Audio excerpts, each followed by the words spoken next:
విరక్కుండా పాము చావకుండా చక్కటి చాణక్యాన్ని వర్గీకరణ విషయంలో చంద్రబాబు ప్రదర్శించారు. వర్గీకరణ అంటే ఏంటి? సుదీర్ఘకాలం పాటు ఎస్సీ సామాజిక వర్గానికి వచ్చే బెనిఫిట్స్లో ఒక వర్గమే బెనిఫిట్ పొందుతోంది. అది మాల సామాజిక వర్గం ఎక్కువ బెనిఫిట్ పొందుతోంది. వాళ్ళ ఉపకులాలలో ఎక్కువ బెనిఫిట్ పొందుతున్నారు. మిగతా మాదిగ సామాజిక వర్గాన్ని, మిగతా వాళ్ళు రెల్లి సామాజిక వర్గాన్ని వీళ్ళందరూ అన్యాయం అవుతున్నారు అన్నదే కదా ఇప్పుడు మందకృష్ణ మాదిగ తీసుకొచ్చినటువంటి టాపిక్.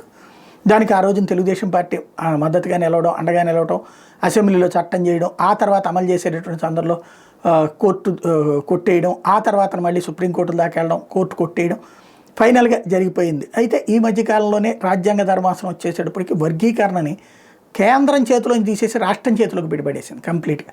రాష్ట్రం ఇష్టం వచ్చినట్టు నిర్ణయం తీసుకోవచ్చు అక్కడ ఉన్న పరిస్థితుల రీత్యా. దానికి ఒక సరైనటువంటి సమాధానం చెప్పాలి అంతవరకు. ఇది ఎప్పుడైతే వచ్చిందో రెండు తెలుగు రాష్ట్రాలు కూడా పెద్ద సమస్య వచ్చింది. ఎందుకంటే ఇక్కడే అసలు పుట్టింది మాదిగ దండోరా ఉద్యమం కావచ్చు, మందకృష్ణ మాదిగ ఉద్యమం కావచ్చు. కాబట్టి ఇక్కడ ఈ ఇద్దరికి కూడా లెక్క. తీరా చూస్తే తెలంగాణలోని కాంగ్రెస్ అధికారంలో ఉంది, అక్కడేమో మాదిగలు ఎక్కువగా ఉంటారు.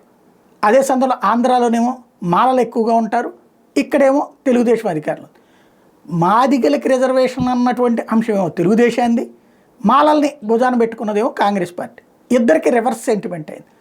ఈ నేపథ్యంలో ఇద్దరు ఒక కమిటీలు వేసి వాటి ద్వారా చేయడానికి ప్రయత్నిస్తే మందకృష్ణ మాదిగ అక్కడ కొన్ని ప్రశ్నలు రైట్ చేయడం అది జరిగింది.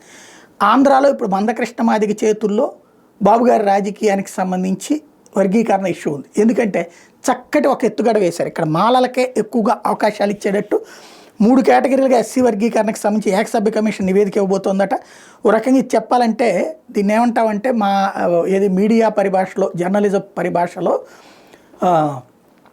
టెస్టింగ్ లీక్ అంటారు.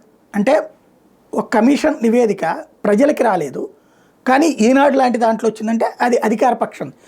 దీని మీద ప్రజాస్పందనని బట్టి రేపొద్దున ఆ ఫైనల్ రిపోర్ట్ తీసుకుంటారనమాట. దీంట్లో ఏం మెన్షన్ చేస్తున్నారు? రెల్లి ఉపకులాలకు 1%, మాదిగ ఉపకులాలకు 6.5%, మాల ఉపకులాలకి 7.5% ఇవ్వాలన్నటువంటి కాన్సెప్ట్ అనేది ప్రతిపాదనిస్తున్నారు అన్నట్టు. అంటే మాలలకు ఎక్కువ ఇస్తున్నట్టు. వాస్తవంగా మందకృష్ణ మాదిగ దీనికి ఒప్పుకుంటారా? ఆంధ్ర పరిస్థితులు ఇచ్చా ఇది ఓకే అని మందకృష్ణ మాదిగ ఒక మాట అంటే అసలు కెలకే ఏ ఇష్యూ లేదు. ఎట్లాగో మాలలు సంతృప్తి చెందుతారు. ఎందుకు? 1% ఎక్కువ ఉంది కాబట్టి వాళ్ళకి. ఇది ఇప్పుడు టెస్ట్ చేస్తున్నటువంటిది మాల మాదిగ సామాజిక వర్గాల యొక్క ఆలోచన ఎట్లా ఉంటుందన్నది మరి వాళ్ళు ఎలాగ ట్రీట్ చేస్తారనేది చూడాల్సి ఉంది.